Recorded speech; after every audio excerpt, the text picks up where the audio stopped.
Hello, everybody, and welcome to episode 9 of the Titanforge podcast. My name is Dratnos. Joining me this week is Trell. Hello, Trell. Hello. I don't have a camera, but I am. Yeah, so this week, Trell, you are in a hotel on your way back home from Alaska or something? Yeah, I had a pretty interesting week. I toured Alaska and Glacier Bay with some family. Had a nice getaway from everything, but I'm happy to get back. Getting kind of sick of traveling and having crappy weather. Yeah, we're definitely glad to have you back. Tettles is not joining us this week.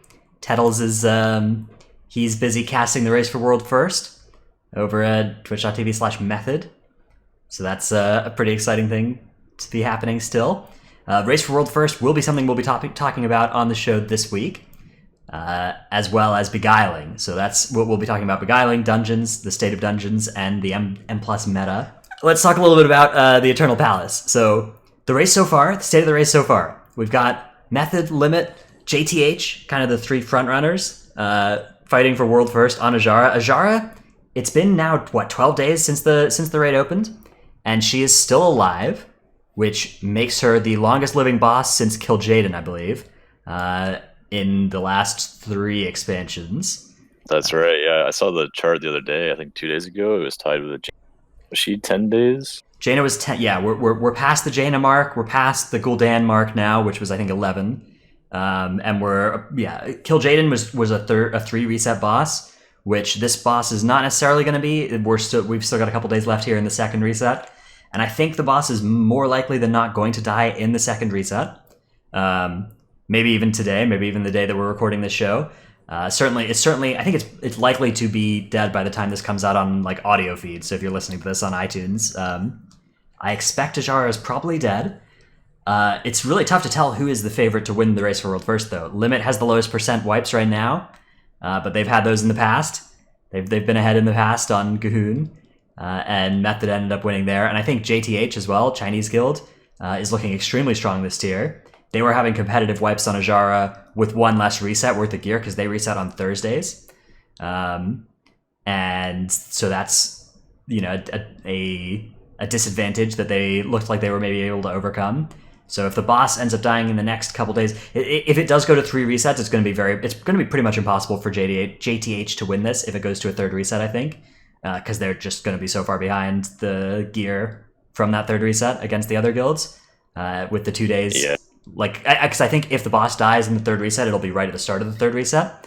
So there'll be a pretty big advantage to the guilds that reset first. But yeah, so we're just nearing the end. As the time of recording this, we're nearing the end of Method's raid day and the start of Limit's raid day. So there's a possibility here that we'll have a kill maybe today. A kill today or tomorrow, I think is pretty likely. Although Azshara, so right now she's in the 20s for both Limit and Method. And we'll see if either of them can take it all the way down to 0 in 1 day, or it takes them a couple. So I think this race has been really cool to see. Not only is it televised from all the guilds doing really well in it, but there's one guild from each region. Each major region, at least, that usually does this. You can tell the best of the best go to one guild and kind of funnel outwards from there. It's cool to see. Yeah. It's definitely nice, and this time we've seen this kind of this back and forth in World First between Method and Limit, where for the last 4 bosses they've alternated who got World First on each boss, which shows a really competitive race. I know we saw that in Uldir as well, where Method took over and took Zul first, but then Limit took Mithrax first. And that was when everybody was like, "Oh my goodness, wait, Limit is actually competitive here for World First." Because previously everybody kind of assumed that once Method overtook Limit, because Method starts 16 hours later, right? So the thought was as soon as they overtake Limit, they're gonna win the rest of the way. But then now we start seeing this actually get shaken up a little bit. And then of course there was they hit the first reset right, and then Limit had to. Well, they decided to keep trying attempts instead of reclearing. Yeah, so Uldir, they both guilds made it to reset before G'huun died, and Limit decided to extend their lockout and just spend a day. Since they reset 16 hours earlier, they were like, okay, we're going to get our Mythic Plus boxes, and we're gonna get our Vantis runes, and we're just gonna kill Gahoon before Method resets. But then they ended up not actually being able to kill it that day. Vantis runes had gotten nerfed a little bit since that, I think, like, because at the start of the expansion, Vantis runes got nerfed by like 50%. That's right. Yeah, they were super powerful. They were really, really strong that first week, and so that would have, or the first like pre-nerf. So that still probably factored into their planning. But I mean, they ended up killing it that reset without much more gear. So it's unclear whether that was a bad strategy or not. I think it was a good strategy, and they just ended up not being able to execute it at the end. I think the extending the lockout made a lot of sense. Anyways, so that's been the story of World First this expansion. It's been a close battle. We haven't seen a North American World First since Shaw of Fear back in Mist of Pandaria, so that's been a long time. A long time since the Zen boss has gone down first for North America, and I think this time North America has a pretty good shot at it. Limit's about to start their pulls here today, and I think they're in good shape to, if not get a kill, at least get it into close kill range today. So we'll be watching that excitedly. And I don't know. I'm rooting for Limit. I'm rooting for North America, but I'm rooting for Tettles. You're rooting for Tettles? Okay, so does that mean you're rooting for Method? Well, he's casting the Method stream. I'm rooting for Tettles. Either way, I think there's like Method's decision to stream the entire race for World First live back when they first did that in, it was what, Dazarlor where they did that for the first time, or did they do it in Uldir? I think they did it in Dazarlor first. Either way, it was like that has revolutionized the race for World First, and there should just be nothing but praise for Method for choosing to just start streaming first. That was so great. It has turned into a huge event, and it's really nice for the community to actually be able to see the progress from. It's awesome. I'm so glad they did that. Yeah. So let's talk a little bit about the Eternal Palace kind of as a Mythic dungeon, because I don't know, the texture of these past 4 raids has been pretty different. Difficulty-wise, I think there's some interesting things going on with Eternal Palace. So for context, like Dazarlor was a very flat difficulty curve, right? The first 8 bosses up until Jaina were all pretty easy, and they all died within about 50 wipes for the top guilds. And this time around, we've seen a much more curved difficulty curve, where starting at Ashvane, guilds were wiping substantial amounts of times. Then Orgazoa and Queen's Court were usually pretty quick after Ashvane, and then Zakul was another big step up in difficulty. And now Azshara looks like a really, really hard wall boss as well. So a lot harder than Dazarlor, kind of all around. What do you think about the difficulty curve of this dungeon, Drell? I do think it's quite different than Dazarlor, as you said. The first boss being more difficult right off the bat is, especially for mid-range Mythic guilds, all the way down to people trying to plug it on their servers for a little bit of Mythic loot. I think that's a huge barrier for that, and for people like me that aren't rating this tier Mythic-wise, it's a little frustrating because you can't just hop in there and kill the first boss like you could last year. Yeah, that was a feature of Champs and Talic, was that they were both really, really easy, and you could probably kill them in a pug. But now it actually, there are more bosses at 3 of 8 Mythic than there are at 1 of 8 Mythic by a substantial amount, and there were even on the first day, because the first 3 bosses are all, actually there's a strong argument that the first boss is harder than the next 2, which I think Tettles predicted this very accurately last time we had this show before Mythic came out. He correctly predicted that Ashvane was going to be a wall boss, which it absolutely is, and that Sivara would be maybe harder than the next 2 bosses, which it absolutely is. So really, really impressive predictions by Tettles on this very show. And yeah, I don't know what to think about the first boss being this hard. On the one hand, like, the good news is that, like, if you're trying to form like a semi-serious pug, you're not going to get locked out to the first boss and be unable to kill the next 2. Like, this was a thing that could happen in Dazarlor, is where, if you needed a piece of gear from Grong or Jadefire Masters, you would try and get in a pug to kill them, and you would just always kill champs, and then that didn't necessarily mean you could kill Grong or Jadefire. Yeah, Grong was kind of the wall. This time you can now, like, if you get in a pug, you are not going to get locked out unless you can kill all the first 3, because if you kill Sivara, you can definitely kill the next 2. So I think that's kind of a good side about it. It is. I think later on, when everyone has a little more gear on their mains and high levels a little bit higher, you could probably just bug the first boss a little easier and then just blast through the next two. That will be nice. Yeah, and I don't mind if the first boss isn't puggable. Like, I think it was by far the easiest way to get 415 gear last season was to kill Mythic champs. Like, that was easier than doing a 10 and getting it out of your weekly box, probably. True, it was a little too easy. So I think that like having the gear be that easily available is not necessarily a good thing from a Mythic boss that's supposed to be like Savara feels like a real Mythic boss already in the first spot. So pretty cool. Okay, how about Ashvane? Do you think that it would make sense for there to be nerfs to Ashvane, given how many guilds are stuck on her, and how many guilds have been stuck on her for a while now? I don't know if I really have an opinion either way on whether they should nerf her, but I think they will eventually. I'm not sure. They usually nerf the wall bosses within a couple weeks once, and then maybe again a few months later before the tier ends. Yeah, although Ashvane, it's kind of a wall boss for reasons that like just farming neck level and like once people get neck level 65, it'll be nerfed. As people just get more gear each week, it gets nerfed because it's a DPS check, right? So that DPS check is getting nerfed as gear becomes more available too. So like it's unclear whether a nerf will even be necessary in a month's time. I do think you're right though. It's likely to be one of the bosses that does get nerfed because I think there is going to be a subset of guilds that like cleared 2 or 3 of 8 in the first week, 3 of 8 the second week, and will not kill Ashvane unless it's nerfed. Pretty much ever. So we'll have to see if they help those guilds out. Yeah. I could see Ashvane's a cool and Azshara being nerfed again later down the line, just for the amount of guilds that will get cutting edge that they want to see. They usually do that for the mid-range Mythic guilds eventually. Yeah, I guess you're right. There's usually just kind of a suite of nerfs to the raid. I hope that they give us a couple weeks though before they hit all the bosses again. I don't know, the way my guilds usually works is we usually start progressing on the same version of the boss that was killed for World First, and then we end up killing it just after the first set of nerfs after that hits. Yeah. And I anticipate this will probably be a similar tier. Yeah.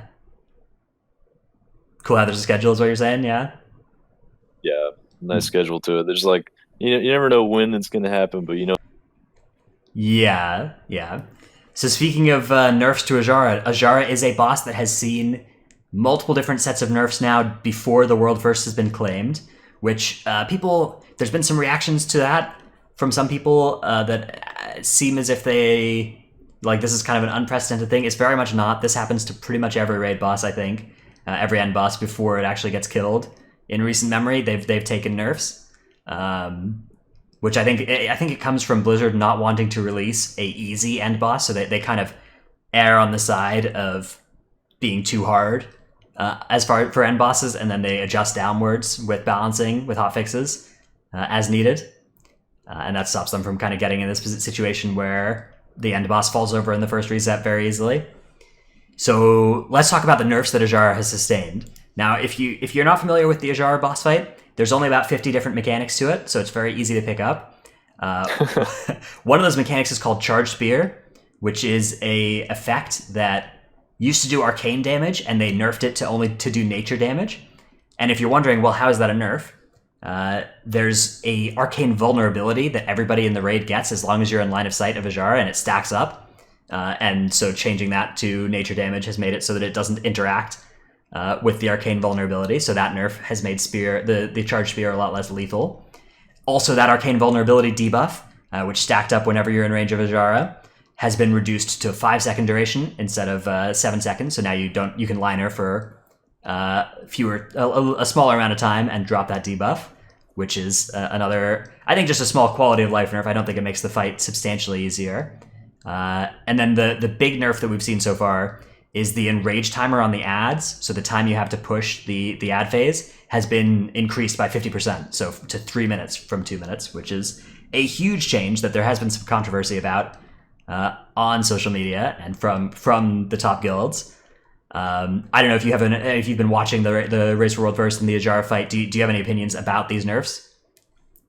The only thing I was able to see from my cell phone reception list area was Yeah. the tweets back and forth. Eventually, while I was in the lodge for a meal, the tweets back and forth from limit to method, and kind of being nice to each other, and then all of a sudden at each other's throats, and then being nice to each other again. And I saw the one about 2 minutes to 3 minutes. How just Yeah. wait, one player was like, "Oh, we don't need 3 minutes." The lack of, or the communication between limit and method on social media is always interesting, because there's like they're rivals, and there's definitely like sets of two people that like are at each other's throat between limit and method, and there's also sets of two people that are friends between limit and method. And it's fun to, I don't know, it's fun to watch. I think it makes it more entertaining as a spectator when there's like an actual legitimate rivalry where, you know, people are going to be happy if they win and sad if they lose. Absolutely, And like, and everyone somewhat loves the drama, antagonistic. it's Yeah, always- I think a little bit of drama is not bad here. And okay, there's been some, like, you know, some stuff that I don't condone, from both sides actually on Twitter, but it's still, I think, mostly positive. I think it's better to have teams that care a lot about who wins and are deeply invested in this, and, you know, are having even a real rivalry form, than the other way around, where there's not really a difference between the two teams and everybody's just meh about it. Okay. One question about Azshara that has been coming up, since obviously it's a Mythic fight. We don't exactly know how it ends. Do you think there will be a secret Mythic only phase at some point that we haven't seen yet in this fight? I think both of us agree that there probably won't be a Mythic phase at this point, and I thought there would have been before the tier started. But at this point now, I think the difficulty curve in these first few phases of Azshara is high enough to where I don't think they would have another. It's already like what, a 10-minute plus fight. Yeah, we're already getting high on time here. If there is a Mythic only phase, it's going to have to start at like 20%. Which, you know, they're like, I don't think we're going to have one of these Mythic only phases that starts at 0%.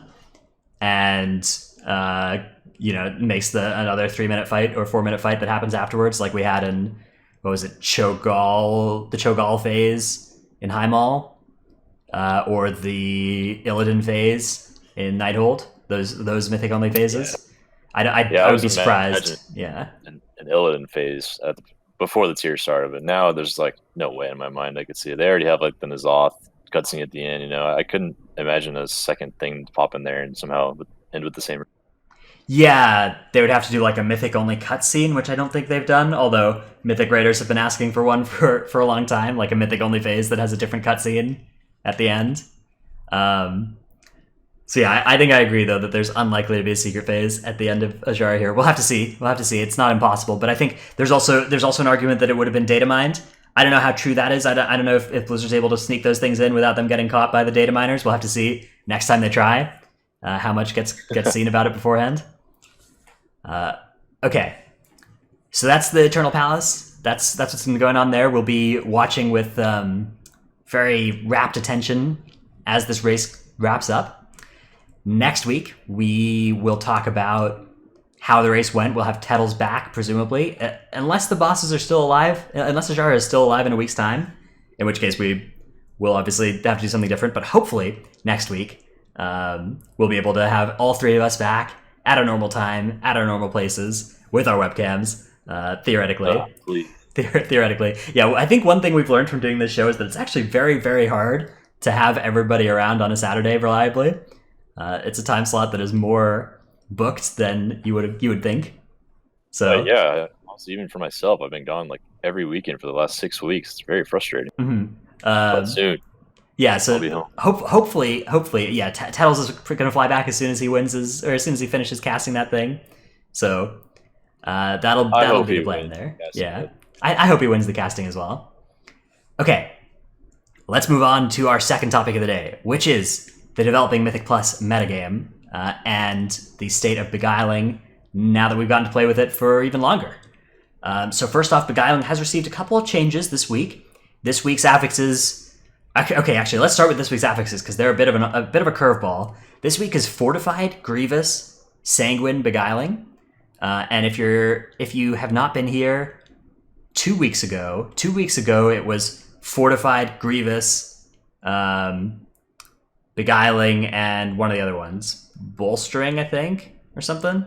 It was Bolstering. Yeah. So three out of the 4 affixes active this week were active 2 weeks ago, which is very strange. That's not the kind of thing you expect to see in the affix schedule. To have like 2 back-to-back fortified Grievous weeks. But here we are. Do you have any opinion about this being on the schedule, the calendar? The affix rotation is kind of like up in the air for me still, because we've only seen 3 weeks of it, I think, and we still have 9 weeks to go, presumably, if they kept the 12-week. So right now, I'm like, I don't know. Before there was a necrotic, skittish, necrotic combo back to back to back for tanks.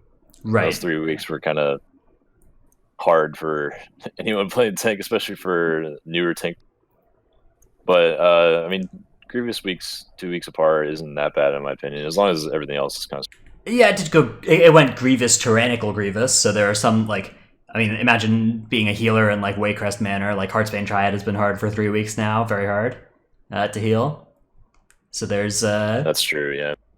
I think there. I think it would be better if they tried to avoid having 3 of the 4 affixes be the same, within 2 weeks of each other.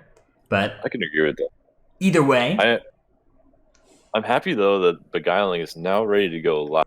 Yeah. They fixed a couple issues with the affix that probably should have been taken care of on PTR, but we're happy to see it now. Mm-hmm. Yeah, issues that were reported on the PTR, I believe. One issue was that emissaries did not give count in Toldagor or Siege of Borealis, which has been fixed now this week, week 3. So that's good, I guess. I'm glad it happened. It's definitely something that could have persisted the whole season, I guess. So I'm glad it didn't. Yeah, it could have for sure. The Void Emissaries are no longer distractible, which is a huge thing. Part of our strategy for Void Emissaries in a lot of spots was to just shroud past them with distract, and that is no longer possible now. So that's a pretty big buff to Void Emissaries. They're going to have to be melded or killed or skipped with some kind of death skip. Yeah, I think that was a good change. The distract thing was a pretty high skill cap way to skip the pack. Like, not only did you have to distract it, everyone had to be mounted, ready to go, and like really tight together because you only have a short window from when the mob first lets you go past, and then it will turn around and notice you a few seconds later. Yeah, the distract phase was pretty short, and the rogue had to be on it. They had to distract, particularly I remember the skip we had in Ataldazar past the 2 Void Emissaries, where it's a 2 rogue execution thing. You only use 1 shroud, and you have to there's basically 1 second of wiggle room in the whole 15 seconds of shroud to play with, and yeah, I mean it was awesome. Yeah. It was awesome. It was fun to execute, but I don't envy people trying to do that in pugs, right, or in less coordinated groups. Mm-hmm. There's no way. And I mean, I still don't know how pugs are supposed to deal with Void Emissary, Honor Guard, Witch Doctor, or anything, but I think it's just going to be a death skip. I think that's how you're supposed to deal with that part. You'd have to do the pull in 3 parts. You'd have to not kill the totems, kill off the 2 non-honor guards first while the tank gets a bunch of bleeds or kites them off and whatever. Mm-hmm. Then you have to kill the honor guards, go back up, kill the totems, then go back out of LOS of the Void Emissary and kill the honor guards. And then finally go up and kill the Void Emissary. We're starting to get to the range where you could probably lust this pull twice. Okay, so that's the stupid Void Emissaries. They've been buffed. That's rough.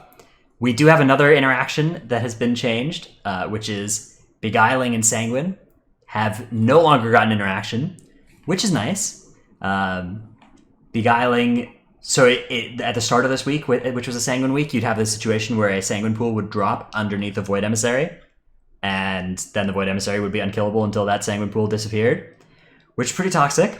So they've removed that interaction, which I think is good. I think it's very good. I was a little worried that we were So one of the things that I think made Infested bad and made Reaping good was that Infested did interact with pretty much every affix, and Reaping did not, and I think that was a good thing with Reaping. And I'm glad that they've made this fix, because I was worried that we were going to kind of go back to Infested with interaction with these other affixes. I was worried too, and I'm glad they are aware of that and they actively fix it. I think they intended for all the emissaries to be unaffected by affixes, but that one may have slipped. So they fixed it quickly, which is good on that one. Yeah. So if anybody does want to check out one thing that we've done as a podcast is we've written an article here on Wowhead about the state of Mythic Plus in Season 3. This contains it contains a little bit of information that's no longer accurate. It contains some strategy, like the Void Emissary strategy with the distract here, no longer works. So this article includes like strategies for dealing with each of the emissaries. Ignore this here, option 3 for Void Emissaries. But if you're interested, we'll have a link to this in the description of the show and the show notes. Depending on wherever you're finding this, there should be a link to this article. So you can check it out. It's pretty cool. The three of us wrote it together, put it up on Wowhead, and we're really excited to have that there. Big thanks to Wowhead for letting us write an article for them. That was awesome. Yeah, that was good. We each included a bunch of our opinions on this topic. We kind of ran you can see that we've got this format here where we each put our thoughts and opinions, and we have a little section about using the pre-made group finder. Yeah, it's really cool. So check that article out. Let us know what you think of it. We'll try and do more stuff like this in the future. It was awesome. One other thing we have this week is a buff coming in to Tank Threat, which, as a tank that plays something other than a warrior, this is extremely relevant to you, Trell. Yes. Brewmaster Threat among every tank threat has been increased, and the way they're phasing this in is you're getting a threat increase at neck level 35, at neck level 55, neck level 35, 55, and 65 are threat increases. So each time you unlock an essence slot, you are getting a threat increase as well, which is designed to compensate the extra threat being made by DPS getting essences at those levels as well. So how does that... I think it's a good start. I'm glad they're aware that there's a problem. And I'm happy that this is happening, and tanks need more threat. Even Prot Warrior is struggling on threat outside of Avatar, which is kind of insane at this point with the game. But each tank needs more threat so they can be more competitive with each other. And if they just give an additional base threat buff across the board, I think it might make a big difference. Although I haven't hit 65, so I'm not sure how it's going to look. Yeah, I mean, I think that'll help, but I still think you're right that there should be some more help for tanks. I think there's a lot of situations where tanks like go into a pull, hit a damage button every single global, and try to get threat and are doing everything they can and still don't get threat, and that's just disastrous for the state of the game. I think it's okay if tanks lose threat pretty quickly when they're kiting or whatever. Like, I think that's an okay nerf to kiting.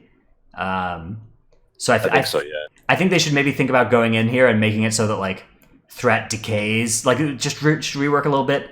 Give tanks a huge buff to how much threat they generate when they're in melee with stuff, and then make it decay when they're not in melee with stuff, and when they're not attacking stuff. Like, I think that would be a good way to handle this. But I don't think that a tank should be able to like attack a target using a damaging global every second and not have threat. I think that's really problematic. Well. Yeah. I think if you're playing optimally, you should not lose threat. That should not be a thing.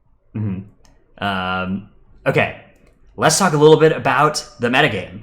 And by the metagame here, I mean which classes and specs we think will see some representation, which classes and specs we think are doing well in keys this season or are likely to do well this season. So obviously we're coming off of Season 2, where Prot Warrior was the best tank by quite a bit, by a long shot. Resto Druid was the best healer by a long shot. Outlaw Rogue was like the best DPS by quite a long shot, along with like, Windwalker type stuff. Like one Windwalker, 2 Outlaw was huge. So that was last season. This season, let's start off with tanks. What kind of tanks do you expect to see this season, Trell? It's kind of hard to tell. I think we're gonna get a lot of Prot Warrior again eventually, especially for MD. But for now, I think Prot Warrior, Prot Paladin, Brewmaster, and Guardian are all very good tanks. Prot Warrior may be a little bit on top. And it is the beginning of a new season, so everyone's kind of playing their home base.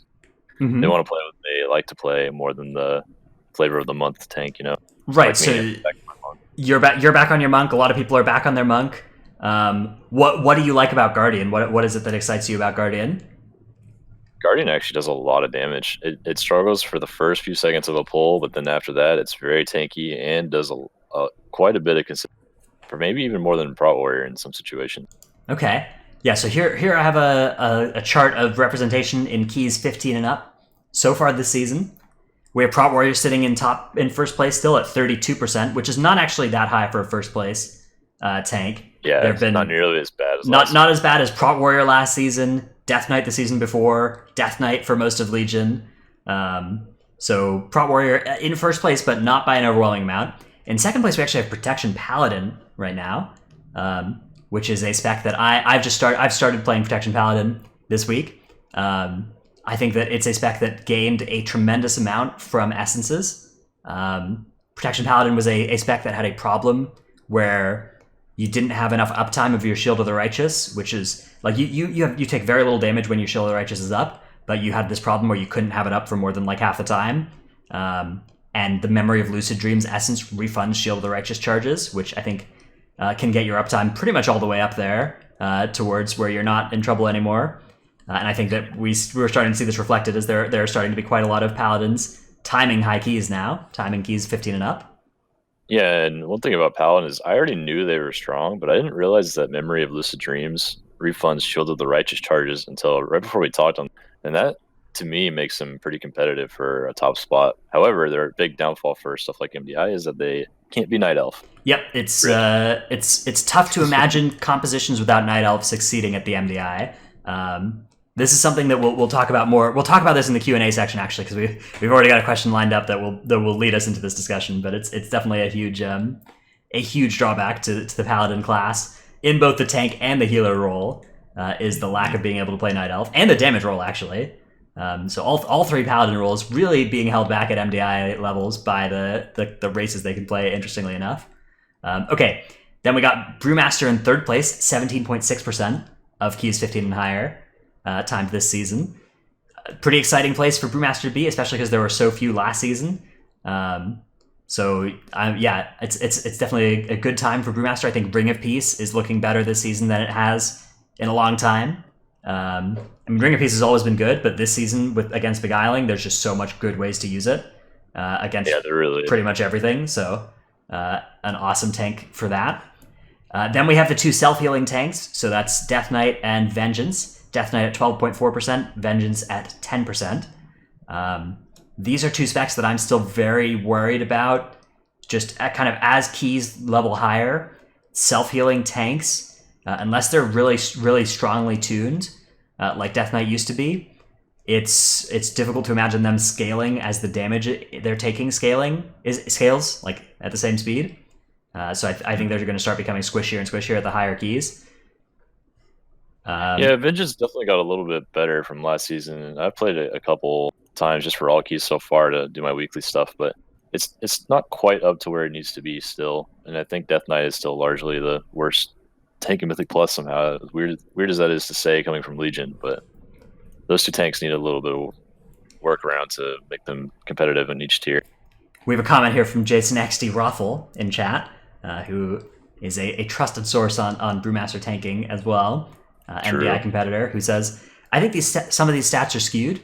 Brew is represented because raid tanks are Brewmasters and they're getting high keys done for Essence and Residuum. I think they'll fall off as we go through the season. That's definitely an effect that, this isn't necessarily like representative of what the best specs are, like in M+, because you're right, there's absolutely people doing keys for non-M+ reasons. So you're right, that might be an effect that is increasing Brewmaster representation. And similarly, that might be an effect that's leading to reduced Guardian Druid representation, right? Guardian Druid is not a tank that we see in raid all that often. Although one of the guilds on our server actually uses one and has used one forever and has succeeded with it.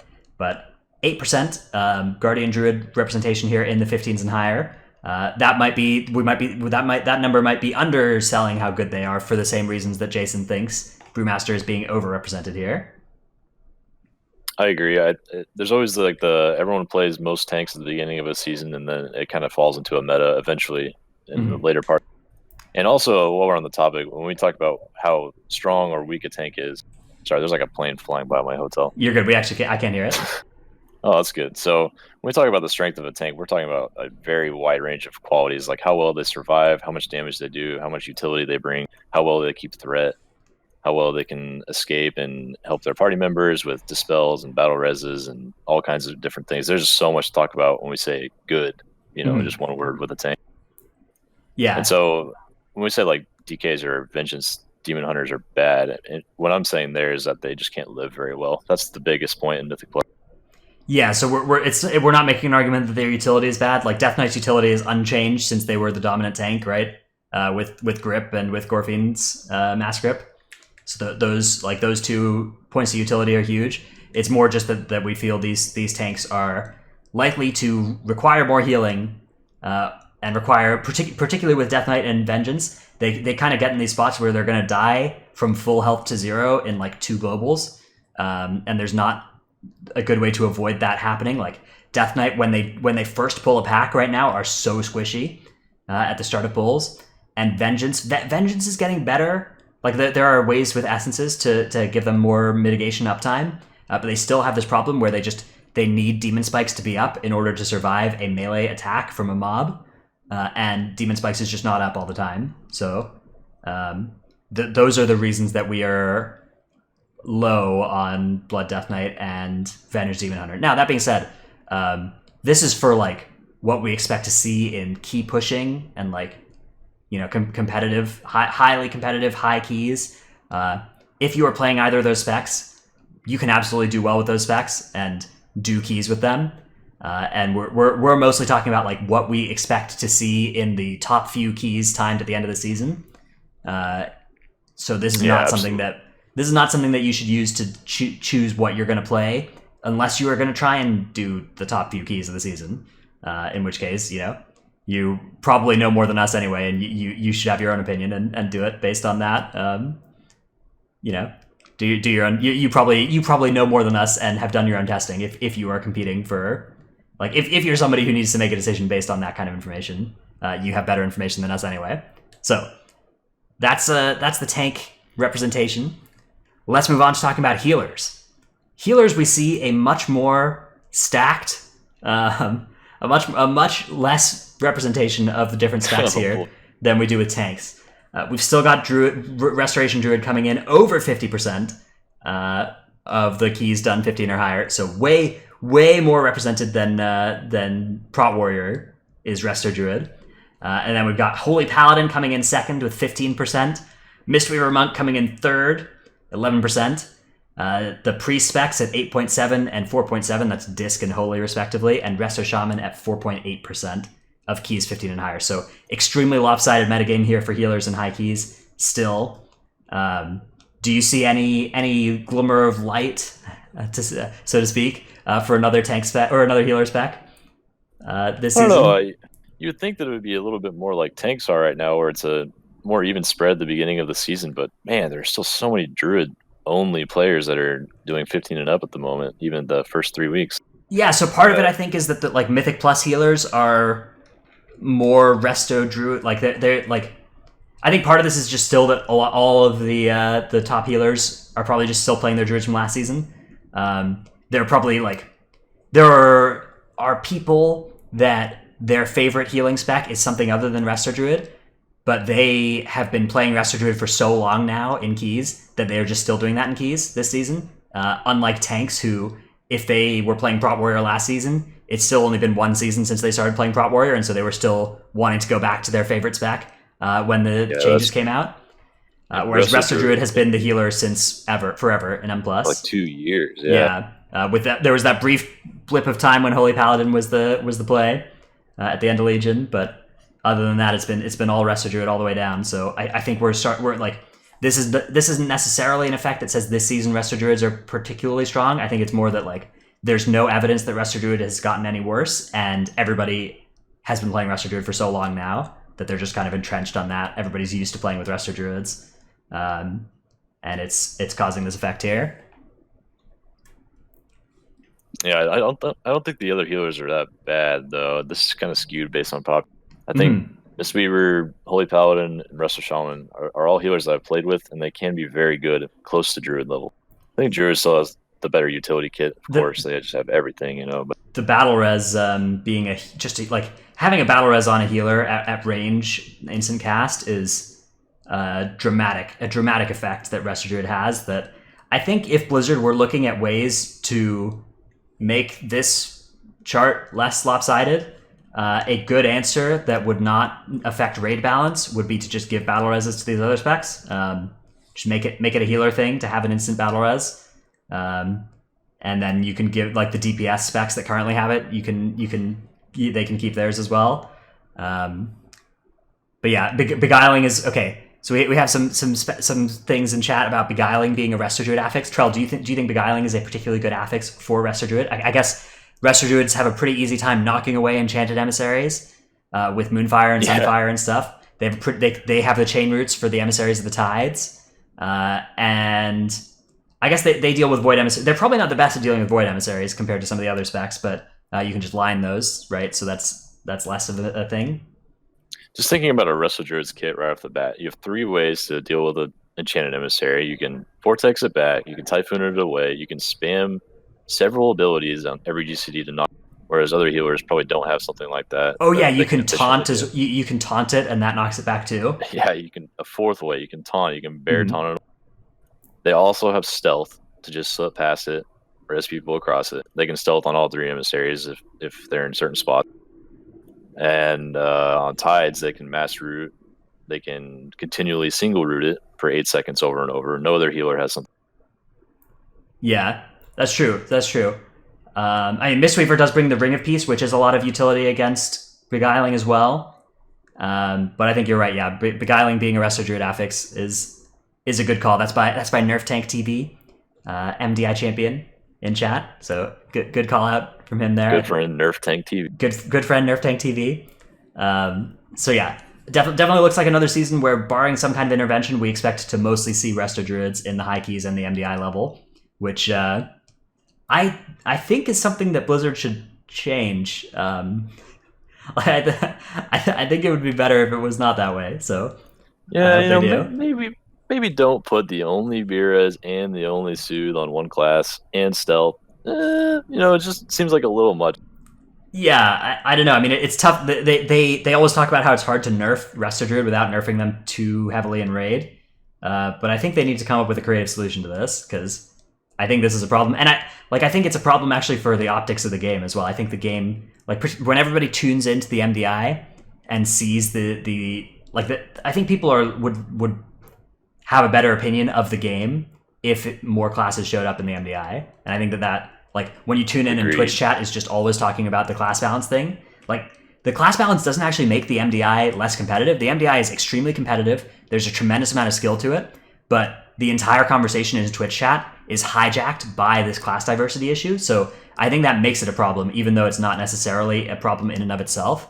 But I think it is an optics problem that Blizzard has, and it's unclear whether they're aware they have it, because they haven't seemed to change to do anything about it in the healer role. So I think that one in particular, I think what they've done this season with tanks is good. I think that tanks this season look like there's enough shakeup with tanks, and reasonable people can be I think this spec might be good this season and try it.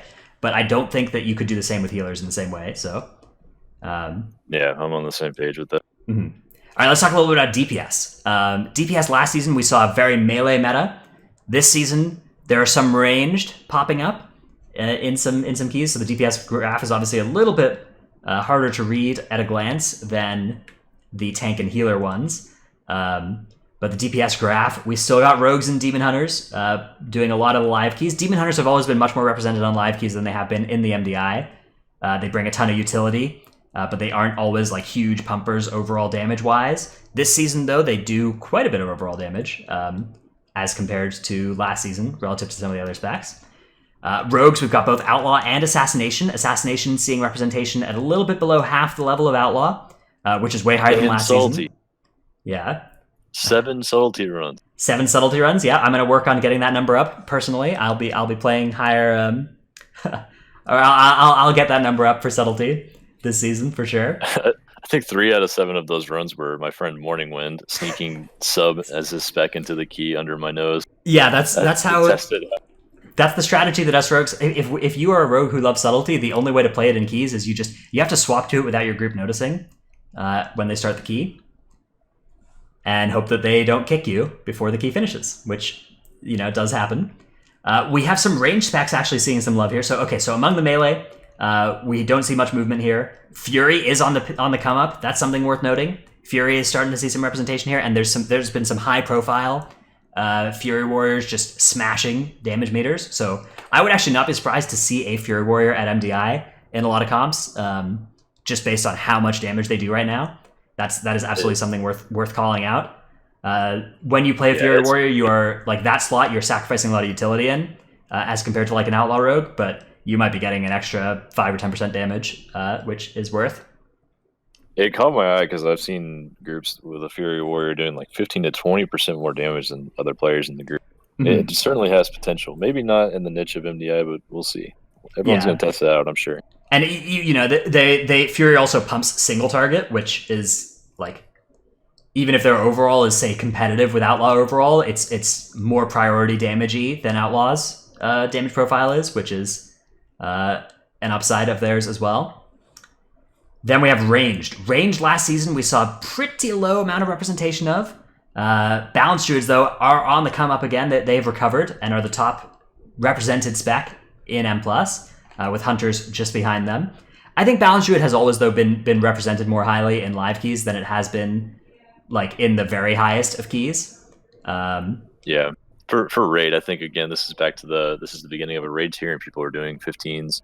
I think a lot of Balanced Druids are in there. However, I also think Balanced Druid is going to be really good this season. People just haven't had a chance to do it in high keys yet. Mm-hmm. Balanced Druid brings the same kit or a lot of the same kit that healers, the rest of Druids have for beguiling. So that's good. And then also Mage. If you actually add together Fire and Frost, Mage is more represented than any of this other stuff. Again, part of that might be just that people are gearing their mages for raid because mages are insane in raid this tier. But both Fire and Frost seeing a ton of representation in keys this season. Arcane, not as much. Arcane, there have been 4 Arcane Mage runs, so that's less than Subtlety Rogues. So, That's funny. Yeah, but both Fire and Frost look very, very strong for like utility and or damage, depending on which of the 2 specs you're looking at there. And then we still have Elemental Shaman, Shadow Priest, pretty much everything except Warlock. Actually, there's a strong argument for it being good in keys. And then Warlock, we have Demo in the first place, but the problem with Demo is you don't have an interrupt when you're playing Demo. And then we have Affliction and Destro trailing behind with very, very small representation numbers, which are specs that just have a lot of problems in M+ based on how their cooldowns line up and how their damage ramps up. So I think Warlock's still unlikely to see all that much play this season. Maybe one Demo. The problem is, like, when you have a Demo Warlock in your group, it's kind of the same thing as having a Fury Warrior in your group. You're kind of sacrificing utility for damage in a slot. But I don't think Demo is bringing the kind of absurd damage that Fury is to justify getting that spot. Yeah, I agree. I mean, Warlocks are pretty useful right before the key. They can give you health stones, and then you can kick them from the group. And then that's true, yeah. A lot of groups do have a Warlock very briefly before they start the key. Yeah. In reality, they aren't that bad, but their utility is lacking. It's true. Mm-hmm. And there were a lot of really cool like Warlock gateway skips. I don't know if you remember, there was the gateway skip into Volkal's room that then got fixed. So they're like Warlock utility has been taken away in the form of fixing a lot of really cool gateway skips. Yeah. So that's something that if they wanted Warlocks to be more represented, just bring back just let us gateway through line of sight and it'll be good again, and we'll just use it as for skips. That'd be cool. Okay, so that's the M+ metagame. A couple specs we didn't mention: Rep Paladin, that kind of stuff. Windwalker Monk still looking good. Windwalker Monk still looking strong for MDI, I think in particular. You're still somewhat likely to see a Windwalker in a lot of groups, but it's seeing less representation in live keys. I think again partially because it's not a spec that sees representation in raid, so people aren't really gearing it right now. Yeah, I think it'll be in MDI comps especially. It just pairs so well with Prot Warrior. It gives Prot Warrior all the tools that it lacks and the 5% physical damage debuff. Okay. And say if it's another tank that might not need a Windwalker. You might want a Demon Hunter instead. Some composition, composition that included a Demon Hunter, like an Assassination Rogue. Those are kind of specs that would work well together as well. Assassination, Demon Hunter. We could go back to season 1 meta was like Tank Healer, Assassination, Havoc, and Balance Druid. That was a season 1 meta comp, or Mage in that Balance Druid spot. Those kind of things. So yeah, we could see stuff like that again, maybe. Mage, I like that. Mage is definitely very cool. Fire is pumping. Frost can kind of do a good subtlety rogue impression with Packed Ice builds and Frozen Orb builds, so they can do good priority damage. And that's a useful thing, especially if you're going to actually kill Void Emissaries. But one problem with Void Emissaries is that the best strategy for them in the MDI is likely going to be to Shadow Meld past them. So let's talk a little bit about this, and let's do this with, we've got a question here, so let's drifting into our Q&A segment. From Undad TV, who says, hope the lads talk about lack of NG res in MDI again, which I think is a good way to segue into this discussion. Engineering res. So if you're wondering what does engineering res have to do with Shadow Meld, let me tell you the story. All right, engineering res is an item that, if it were allowed, would make specs such as Holy Paladin be ones that you could consider playing in the MDI. But one problem with Holy Paladin is that it cannot play Night Elf, and Night Elf is the race that has Shadow Meld. So that's how Engineering Res and Shadow Meld are linked as issues go. I think that Engineering Res in MDI is something that they should add, but I actually would be surprised if it changed what the top teams were running. I think that if you add Engineering Res to the MDI, you will see some people, like there are some specific people I'm thinking of that would play pet specs that are not in the metagame right now. Like there's one particular, I don't know if you know Ellesmere, huge Holy Paladin on live keys. Yeah, that I think would play Holy Paladin in the MDI if there were engineering reses. So I think that's, I mean, I don't know, he might even do it without it. I don't know, but all I know is I've done keys with him, and I'm a firm believer in his Holy Paladin. But I would still be surprised if any of the any of the method teams or whatever were to bring Holy Paladin, just because of the Night Elf issue. Shadow Meld being so strong for these roots. And by roots here, I mean, I spell them the other way, not ROOTS, but ROUTS. It's possible in certain dungeons that you wouldn't have to Night Elf skip a bunch of things. But like, there are several instances where Shrine of the Storm, for example, you would Night Elf skip every single Reaping Wave. So 5 Night Elf skips in the dungeon, or 4 rather, and then you skip the last wave at the last boss. But you have such big skips in Night Elf, there's no possible way you could bring a Paladin, because they couldn't be the class. Yeah, but that was Reaping, right? Now that's not a thing anymore. Like, now you could make an argument for not needing Night Elf in every dungeon. I don't know. I think my theory with engineering res is like, I don't think it would bring much more diversity in here, but it certainly wouldn't hurt, and it would let teams at least try to play stuff other than Resto Druid.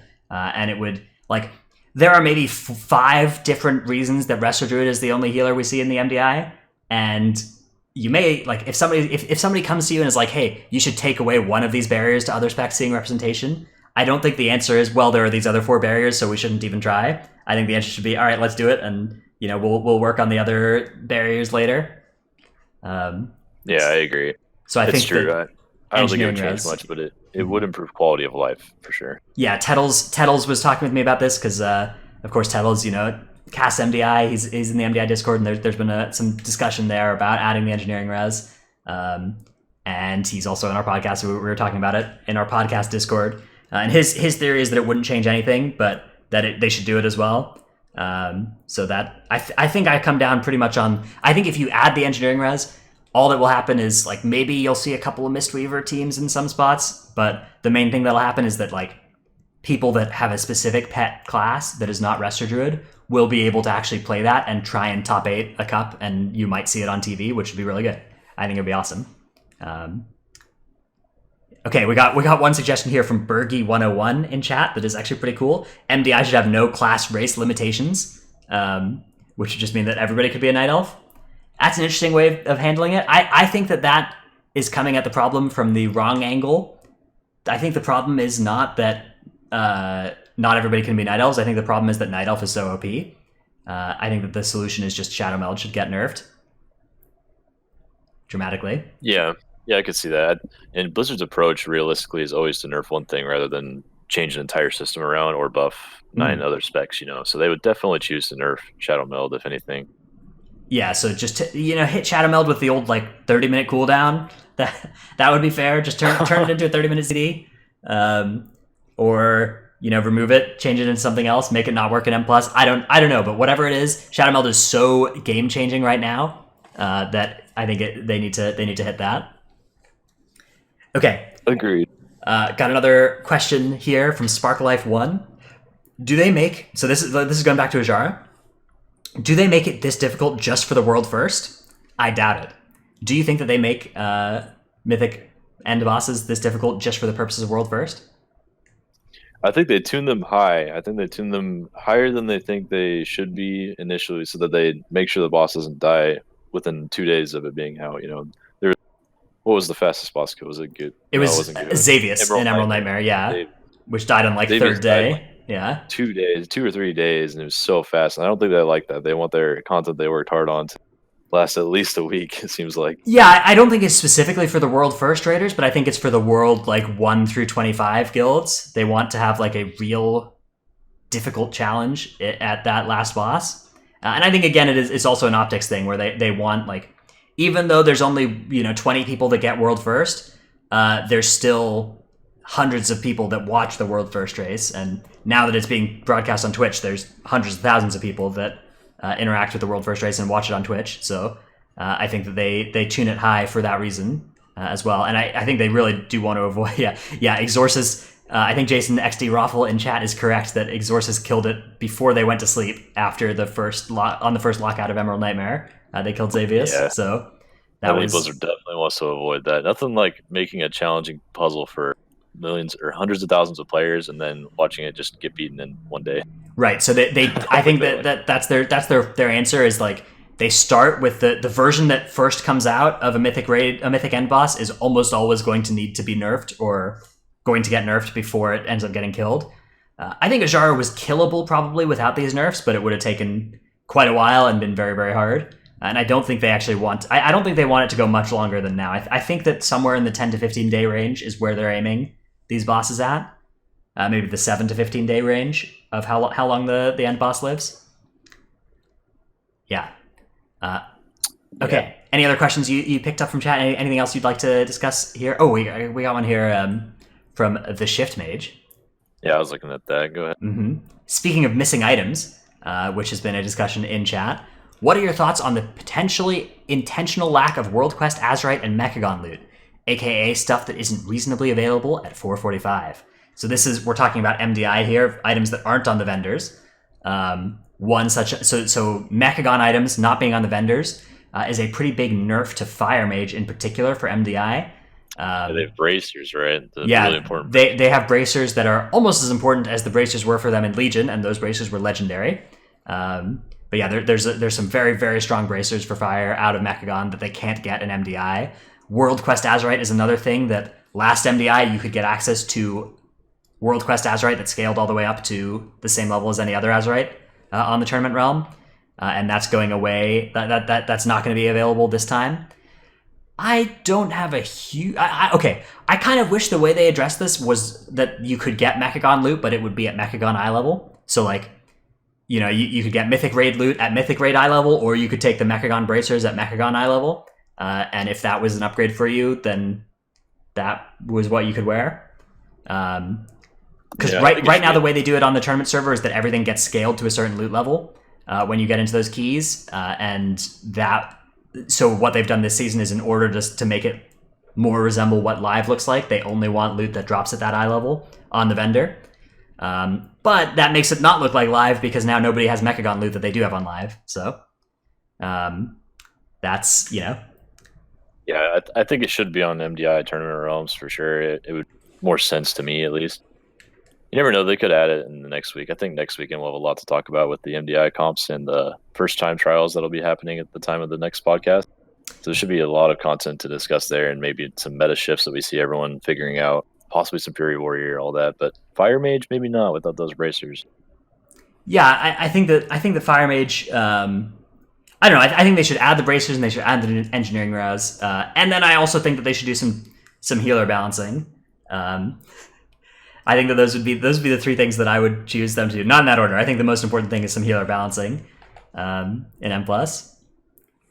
Okay. Any other questions we got here from chat? Also, one thing. Let me just say this now. If you're listening to this show post-recorded and you're like, hey, I'd like to participate in this Q&A section, but I am not listening to this live, so I can't. We are going to fix that going forward. What we're going to do is we're going to tweet what our show topic will be. We'll try and tweet it on Thursdays, and we record on Saturdays. So follow us at Titanforge WoW, and you can ask us questions in a reply to that tweet, and we'll answer that on the show. So if you don't listen live, but you'd still like to have your questions answered on the show, that's going to be something that you can do going forward. So check it out on Twitter. We'll do that there. All right. Any questions you've identified here from chat, Trell, or are you about ready to wrap this thing up? I think we're pretty good to wrap it up. We covered a lot. All right. There's going to be a lot of content next week. Yeah, next week we'll have a ton to talk about for sure. Thanks everybody for watching. This has been episode 9 of the Titanforge podcast. We'll be back next week with Tettles and Trell, hopefully, back in our regular setup for episode 10. So thanks so much for the support so far. It's been a really fun show to make. And goodbye. Thanks, guys.